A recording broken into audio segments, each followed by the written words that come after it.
हमारे को गोली मार दे, हमारा इनकाउंटर। आप फिर मुझे हाथ लगा रहे हो? नहीं, ट्रैफिक जाम हो रहा ना, मैं इसलिए। आप हाथ लगाओगे मैं मुकदमा दर्ज करूंगा। आप मुझे हाथ नहीं लगा सकते, जबान से बोलो, जबान से बता दे रहा हूँ, मैं आपको बता रहा हूँ, मैं आपको बता दे रहा हूँ। नहीं, मैं आप हाथ नहीं लगाओगे, क्या ये बदतमीजी नहीं होगी? बिल्कुल बदतमीजी नहीं है। इसके साथ बदतमीजी नहीं करोगे? नहीं कर रहा हूं, फिर आप कर लो जो करना। पुलिस हमारा अरेस्ट करके ले जा रहे हैं, हम जेल जा रहे हैं। अमित शाह साहब ने चुनाव आयोग को बंदी बना रखा है और हमें भी बंदी बना रहे हैं। मुझे डराने की कोशिश नहीं करेगा कोई, ये बात ध्यान से समझ लें अमित शाह साहब। मैं डरता नहीं हूँ, मैं इनके शेर के निशान की इज्जत करता हूँ। ताकत से मुझे मार सकते हो अमित शाह, मुझे दबा नहीं सकते अमित शाह, ध्यान रखना। ये ईवीएम हटाओ, ईवीएम हटाओ। दोस्तों, सुप्रीम कोर्ट के तमाम वकील आज आंदोलन कर रहे थे और ये लोग पैदल ही इलेक्शन कमीशन के दफ्तर जा रहे थे। ये लोग इलेक्शन कमीशन के दफ्तर जाकर वहां 50 ईवीएम मशीन की मांग करने वाले थे। महमूद पिराजा, जिन्होंने पहले ही दावा किया था कि ईवीएम मशीन से पारदर्शी तरीके से चुनाव नहीं हो सकता क्योंकि ये मशीन एक बेईमान मशीन है, उनका दावा था कि इस बार चुनाव बैलेट पेपर से कराकर देख लिए जाए कि भाजपा सत्ता में आती है या नहीं आती है। दोस्तों, उनका यहां तक दावा था कि भाजपा बिना ईवीएम मशीन के सत्ता में नहीं आ सकती। पटियाला हाउस के गेट नंबर 4 से जब ये लोग इलेक्शन कमीशन के दफ्तर जा रहे थे तो दिल्ली पुलिस ने इन्हें वहां जाने से रोक लिया और एक बस में बैठाकर वहां से ले गए। जिस तरह से पुलिस हमें गिरफ्तार कर रही है और इलेक्शन कमीशन तक नहीं जाने दे रही, ये इस बात का सबूत है कि ईवीएम में गड़बड़ी है, ईवीएम में बेईमानी है और मोदी जी ईवीएम के माध्यम से ही जीत के आते हैं। अन्यथा हमें 50 ईवीएम देने में क्या दिक्कत है? हम पूरे देश में दिखा देना, सारा लाइव करके दिखाते हैं, पत्रकारों के बीच में दिखाते हैं ईवीएम कैसे हैक होती है, ईवीएम में किस तरह से रीप्रोग्रामिंग होती है। अगर हमें जाने नहीं दिया जा रहा, हमें गिरफ्तार किया जा रहा है, ये इस बात का सबूत है कि ईवीएम तैयार है, चुनाव आयोग तैयार है, लेकिन सरकार बेईमान है और उसकी पोल ना खुल जाए, ईवीएम की धांधली ना खुल जाए, इसलिए हमें नहीं जाने दिया। सरकार को भी खुली चुनौती आप लोग देंगे? सरकार को खुली चुनौती है, फेंकेंगे हम, सरकार को उखाड़ के फेंक देंगे हम। ये ईवीएम की सरकार है, ईवीएम को उखाड़ के फेंक देंगे हम। और हम देश से वादा कर रहे हैं ये, और हम चुनाव आयोग से वादा कर रहे हैं, हम आएंगे और ईवीएम लेके जाएंगे, हम आएंगे ईवीएम लेके जाएंगे। चुनाव आयोग तैयार रखे 50 मशीनें, हमें कोई नहीं रोक सकता। भारत का संविधान बचाने के लिए हम कुछ भी करेंगे। सर, चुनाव आयोग ने जब चुनौती दी थी कि कार्रवाई करेंगे अगर ईवीएम का सवाल उठाया तो क्या उसी को स्वीकार कर रहे हैं आप? चुनाव आयोग अब मुझे लगता है हमारे साथ है। अमित शाह साहब ने चुनाव आयोग को बंदी बना रखा है और हमें भी बंदी बना रहे हैं। चुनाव आयोग से भी वादा कर रहे हैं, हम आएंगे, हम दोबारा आएंगे और मशीनें लेके जाएंगे। यहाँ से आपकी मुख्य मांग क्या है? क्या आप ईवीएम का बहिष्कार करते हैं? आप कोई बदलाव या सुधार आप लोग चाहते हैं? हम ईवीएम का बहिष्कार करते हैं। हमारी मांग है पेपर बैलेट से चुनाव होंगे, वरना चुनाव नहीं होंगे।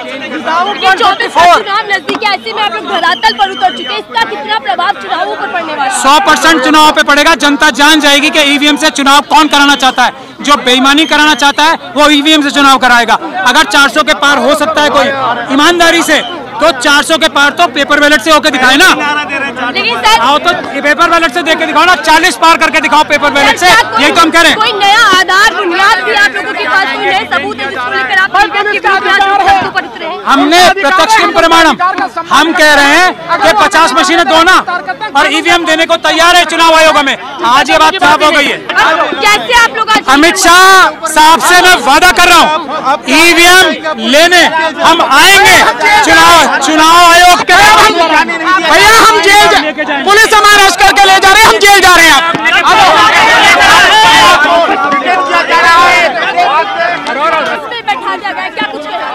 हमारे को गोली मार दे, हमारा इनकाउंटर। आप फिर मुझे हाथ लगा रहे हो? नहीं, ट्रैफिक जाम हो रहा ना, मैं इसलिए। आप हाथ लगाओगे मैं मुकदमा दर्ज करूंगा। आप मुझे हाथ नहीं लगा सकते, जबान से बोलो, जबान से बता दे रहा हूँ, मैं आपको बता रहा हूँ, मैं आपको बता दे रहा हूँ। नहीं, मैं आप हाथ नहीं लगाओगे, क्या ये बदतमीजी नहीं होगी? बिल्कुल बदतमीजी नहीं है। इसके साथ बदतमीजी नहीं करोगे? नहीं कर रहा हूं। फिर आप कर लो जो करना, फिर आपको जो करना है कर लो, करो आप। ऐसे अब नहीं जाऊंगा, ऐसे नहीं जा रहा। जो करना है कर लो, अब तुम, अब जो करना है कर लो, अब नहीं सवाल। और एक पुलिस वाले से तो जाने वाला नहीं, आप मेरा अपहरण एक पुलिस वाले से नहीं कर सकते ना। बुला लो सबको, बुला लो सबको, कम से कम 50। अभी नहीं हुआ, अभी इंस्पेक्टर लेवल के यहाँ पर कर्मचारी लगे हैं और वे लोग इनको डिटेन करने की कार्रवाई कर रहे हैं और महमूद पिराजा जो है वो जाने के लिए तैयार नहीं है। डरूंगा नहीं, लेकिन मैं पुलिस से, मैं आपकी इज्जत कर रहा हूं आपकी वर्दी की वजह से। मुझे डराने की कोशिश नहीं करेगा कोई, ये बात ध्यान से समझ लें अमित शाह साहब। मैं डरता नहीं हूं, मैं इनके शेर के निशान की इज्जत करता हूं। मैं किसी पुलिस से नहीं डरता। मैं भगत सिंह का मानने वाला हूं, मैं बाबा साहब डॉक्टर भीमराव अंबेडकर का मानने वाला हूं। मैं पुलिस के इससे डरता हूं।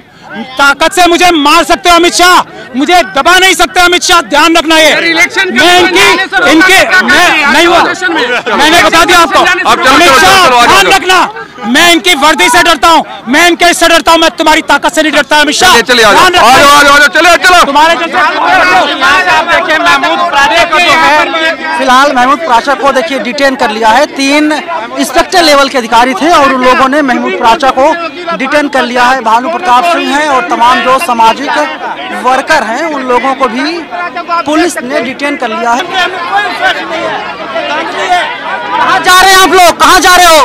हाँ जी, कहाँ जा रहे हो? दिल्ली का हूँ, मैं दिल्ली का हूँ, दिल्ली का। लेकर कहाँ जा रहे हैं लोग? ये हमें पता नहीं कहाँ ले जाएंगे, हमें कहाँ ले जाएंगे, जहाँ ले जाए कोई बात नहीं।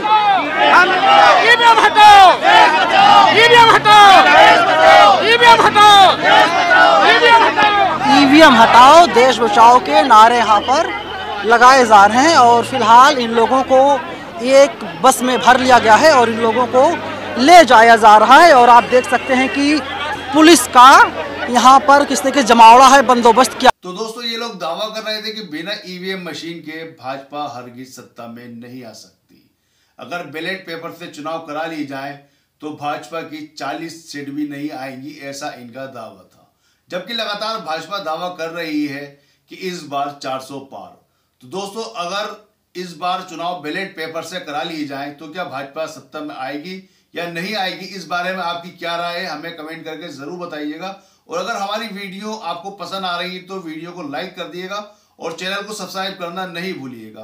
तो दोस्तों अपनी आज की वीडियो यही खत्म करता हूं, जल्दी मिलूंगा किसी एक और नए मुद्दे के साथ, आपके सामने फिर हाजिर होऊंगा।